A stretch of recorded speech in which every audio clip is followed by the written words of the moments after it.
Why study classic chess games? Now, I think that question comes down to two different parts. One part being, okay, why the classics instead of just, modern games, Carlsen, a lot of great players nowadays who are even stronger than players used to be. So, why study the classics? And the second question is actually, I mean, what's the point in just studying other people's chess games instead of just playing and analyzing your own? Well, I think for one, I may be a bit unique, but I think there's a lot to enjoy from going over the classic games. So it can just be a joyful experience, but also I think it can really help with your improvement and understanding of chess. And yeah, the classics, I think they can be even better to go over than modern games because it shows the progression of chess. And the progression of chess through history can almost be analogous to the improvement of one chess player. Right? Because back when chess was less analyzed, there were not, I mean, compared to today, really not as many common strategic ideas that were uh, known to everyone. Okay, this seems like a long game. I'm looking for a good Capablanca game to demonstrate. I didn't prepare this ahead of time. I'm just gonna. Oh, this could be good. Um, yeah, so with many modern games, theory plays a huge role. Not that it never did, but especially nowadays, much of the games are theoretical. Deep opening preparation and such. And there's so much under the surface. Like even if I analyze a game played, not even super GMs, maybe just grandmasters, I think a lot would simply go over my head when very strong players face each other. I just wouldn't see um, what the moves are entirely about. Okay, this looks like a spicy game. Would this be instructive one? At least our hero wins. I think this is a little too crazy. So I'm looking for a game that will be a good one to present at a chess club. This is actually the occasion for this video. I'm preparing to teach at a chess club later today, and I thought, hey, I might as well make a video out of it. Okay, very positional stuff. Uh, you know, oh my goodness. Okay, that's a cool tactic, though. Maybe this is worthy. Alright, it's not ridiculously long. Okay. Here's how we'll do this. I'm not only going to select this game, but I will be ready to present it by memory. Now, people are often confused or amazed, maybe, about how I can do this. But the thing is, it's not so hard. Think about it this way. What if, okay, you see this string of notation here for 29 moves. What if someone were told just to memorize that? Well, the hardest way possible would be rote. Like if you just looked, okay, 1, D4, D5, 2, C4, and it's just a bunch of letters and numbers with no meaning. That's impossible for most people to do. Now, I don't like to use the word impossible, but sometimes it's true. And of course, you would say, well, they're not just random. And that's the big point. You can remember things so well once you have meaning associated with it. So, to a chess player, of course, these random numbers and letters mean far more. Okay, and we're not even just memorizing a string of notation. We're getting to see it over the board. So, I like to think about the ideas, not just each individual move, how it all plays together. And I like to make note of what surprises me, because that can definitely have helpful effect on your memory. So I'll probably go through this a few times. I haven't seen this game, by the way. I mean, maybe I have if it's really a classic. Phi Beta Kappa. Okay, that's what it's called here. So, yeah, I mean, you'll see me try to memorize this full game in real time. Okay. Queen's Gambit. Queen's Gambit declined. Good stuff. Okay, knight f3. Nowadays considered a little unambitious for white. Leaves black a lot of options. Okay, so it's like super main stuff. Okay, nothing so remarkable about this so far. Yes, very typical. Yeah, so in this kind of situation, white tends to wait to develop this bishop, because as soon as the bishop develops, black is actually going to release the tension by taking on c4. But of course, with pawn tension, you want to release it at the best moment for you, and it's best for black if the bishop has already moved, so it doesn't just develop with a free tempo. Okay, so they're waiting about... Finally, white decides to trade there before... Oh, okay, I was expecting bishop development. Okay, so that queen a4 is something surprised me. Alright. It's like the... Okay, I'm not going to pretend I know what's going on in the queen's gambit decline theory, but I'm sure it's evolved a lot. Okay, I think it's very strange. Let's run the slow motion playback. Really, white wants to trade this bishop for that bishop? I'm not a fan of that choice, but okay. Whatever you say, Bernstein. I didn't even realize who this game was playing. Okay.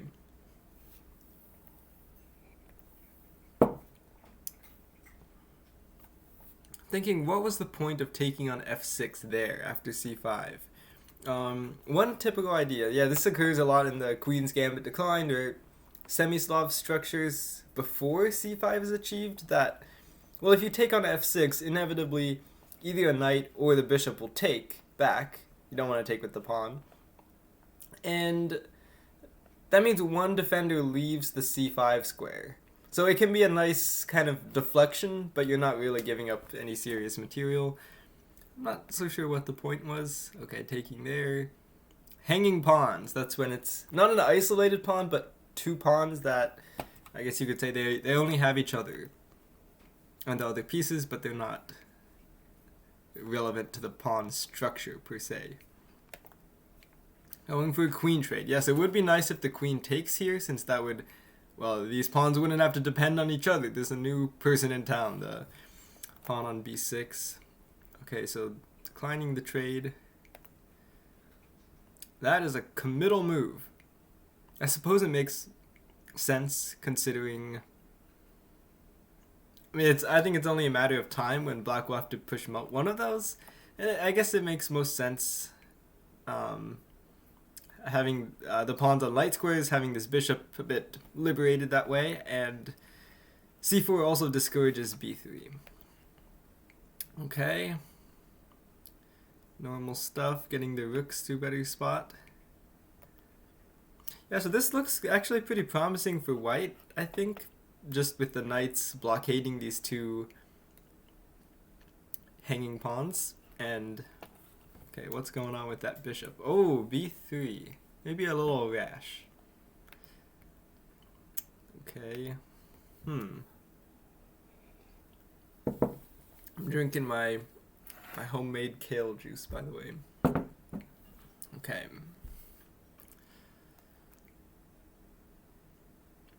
How should black take back? With the rook, it's keeping this open file, but no, I don't like how white is always blockading the d5 pawn. So I think you have to take with the pawn here. Another problem with rook takes, is there some knight takes d5 trick? Whew. Yeah, I mean, as they say, nine out of 10 times, the positionally correct move is also tactically better. Okay, no blundering. Okay, just trying to secure the second rank. Yeah, now that the rook has moved, you can trade off, and it's like white has lost the tempo. Okay, and then another tempo gain. Probably with the point of pushing c3 before it's too late. Alright. Yeah, so now white has really been pushed back.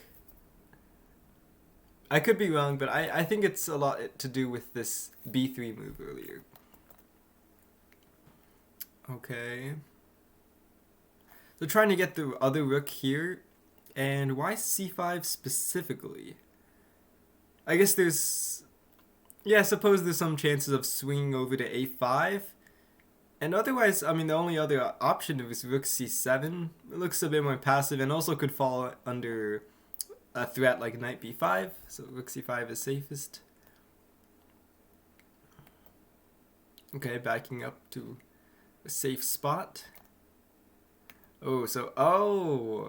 Okay, I guess that made sense for white. White's a bit suffering. You do a repetition, only way out for black is to do a little bit of an inferior move, as I was discussing before.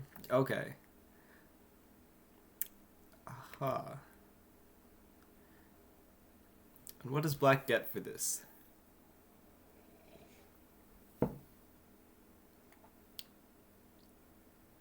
This back rank is looking suspicious. I mean, so is black's, of course. Black's back rank, but it's really not a problem when your pieces are in better spots. So I'm saying that the king situations look parallel, but black has a bit of an initiative, if that's the right word. Can kind of force the action. So okay, what if knight takes, rook takes, rook takes, rook takes?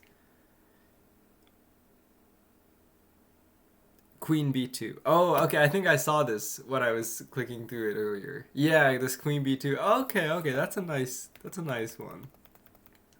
Okay. Now before I test my memory on this, I'm going to just quickly play that through again. Just so I get another repetition in there. Alright, Queen's Gambit decline, boring stuff. Well, not boring.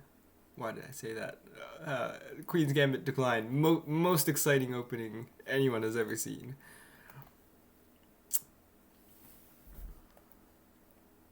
Okay, and here, what was it? Black. Did b6, I think? Okay, yes. And then the trade.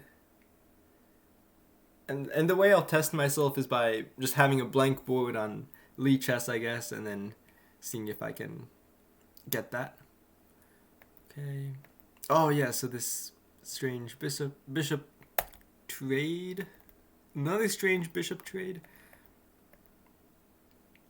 That's why the queen went back.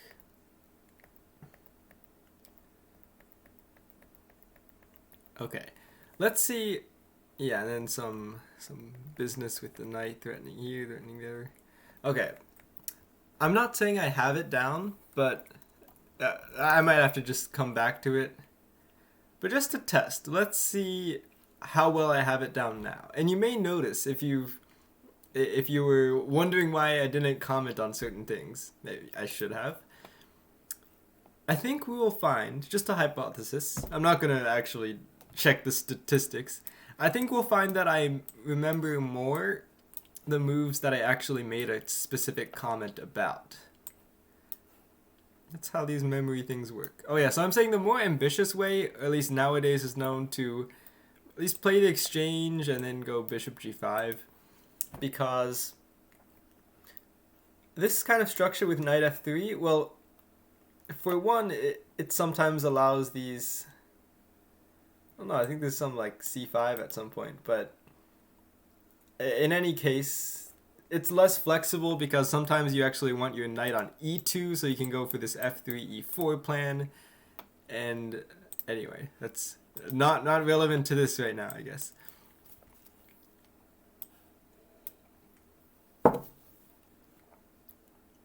Ooh.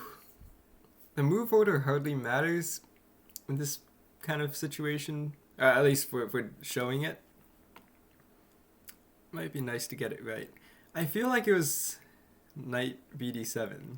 Like, I know it's this and then castle. I honestly don't remember which came first because I don't think there's so much a difference. And then it was castle. Okay, here, yeah, waiting with the bishop. So Bernstein played rook c1 and Kappa went for a Tartakover type development scheme with b6. Okay, and then here white was tired of waiting, decided just to release that tension. And what I wasn't so fond of, moved the queen out with this plan of exchanging the bishop, which, I don't know. I mean, the light square bishop I just feel is often the problem child for black. Okay, and then there was a trade, c5 push, and I think here white took. Yeah, there was like a reaction to c5 was trading here, which I also wasn't a fan of. Okay, and then we got this hanging pawn type structure. White castled, black threatened to trade queens, if you can call that a threat. White didn't want any of that, went back. Okay, I know Kappa pushed c4 at some point. When was that point?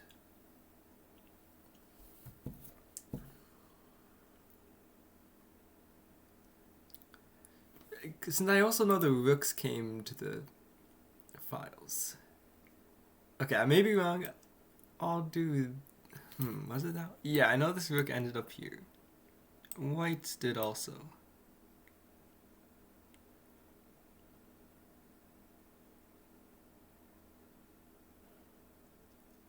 Then c4 push. Then this.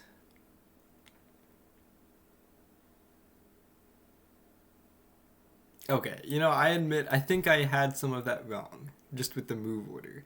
So yeah, I remember what happened, how it ended up, but not exactly, when it's not clear how you should actually... Oh, there was a bishop b4 at some point. I might be missing that too. Okay, but it was something like this. I know, something like is not sufficient answer. Oh, and there was a rook c5. Oh, there was also this stacking of white's rook here. Oh, and then the bishop took. Wait, this pawn wasn't here yet because there was knight b3.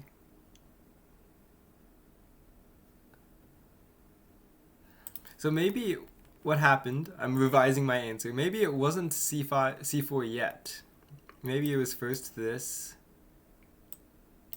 No, but there was this knight d4 happening.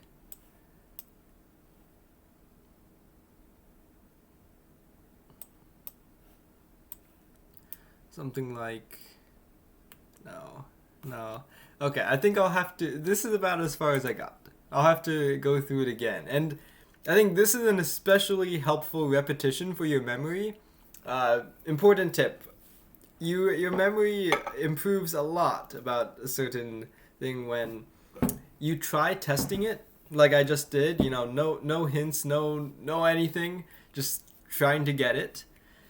And then once you look at it one more, what you're trying to memorize, whether it's a chess game or it's theory, or you're studying for some exam even, when you go back and look at it, that's going to be extremely helpful because you'll remember where you got stuck just now and see, oh, that's okay. I want to first see if I got that move. Oh, okay, black castled first. Somehow I was thinking it was knight b7. Maybe makes even more sense. We'll get that move order right next time.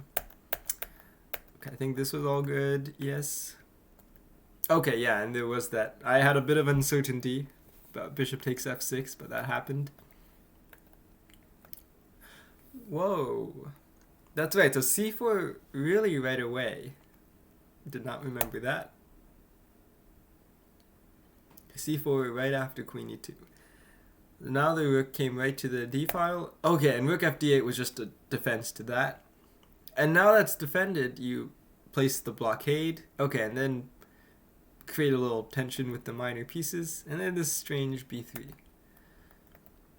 Okay, so that's where we take. Wait, I'm still wondering, how did this knight b3 come in then?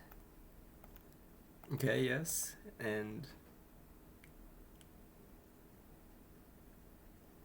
I don't think I had anything about knight d5. I forgot this happened. Oh, okay, of course, yes. That's what I was missing. So knight d5 and then pushing the pawn, and that's how knight b3 ends up happening. But of course, that pawn ends up being a huge advantage for black. Okay, and then rook c5. Yeah, and the rook gets chased about, and then, okay. Yeah, you know, I think this time I can actually get it. Let's clear this. Delete 47 moves. Let's go. All right, Queen's Gambit declined. I feel so confident. More confident than I would be playing a game right now. Yes, castle first. Maybe you've gotten it down too. And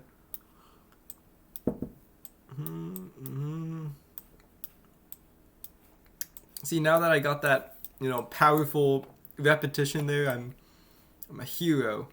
You can't stop me from playing through this whole game. It's in here, castle. So yeah, it's so fast now. It's I didn't even realize this would be so powerful when I was talking about it, but it's even more true now that I just did it. That, you know, testing yourself and then seeing the whatever the solution is, good stuff. Okay, so it was here. This. Wait, did I get that right? I think I'm on track, yeah. Trade. Rook here. Oh yeah, I'm wondering. Okay, no, never mind. And then take. I did that so fast that I thought it was a pre-move. Okay. Yeah, and then the tempo on the rook, which is what I forgot before, and then c3, which also I realized does the job of stopping rook b2, which I was thinking about a bit. Like, what if you just hit the queen at some point? Okay, now kind of stacking here. Oh yes, and this is where Kappa, once the rook here, it actually provokes a bit of a dancey dance here. Okay, and then when the knight threatens this, you say, nope, I actually didn't care about that pawn. Well, you care about the pawn, but you really want your opponent to take it, because now, boom. Another great thing about the classics, and when you memorize it, is you can almost feel as the players did during the game. You can feel the excitement of Capablanca a bit when you not only play through the game, but you get it down to the point that you can just play it through in your head on your own. Okay, and just want to check, did I thought it might be a bit hazy around here. Yes, I'll take. Okay, I think I got it. Alright, now that I've gotten it, who knows how long that took. I wasn't really checking the time. We'll conclude this video. Thank you for watching, and I'll see you in the next one. Or you'll see me in the next one. I don't think I'll ever see you. See ya.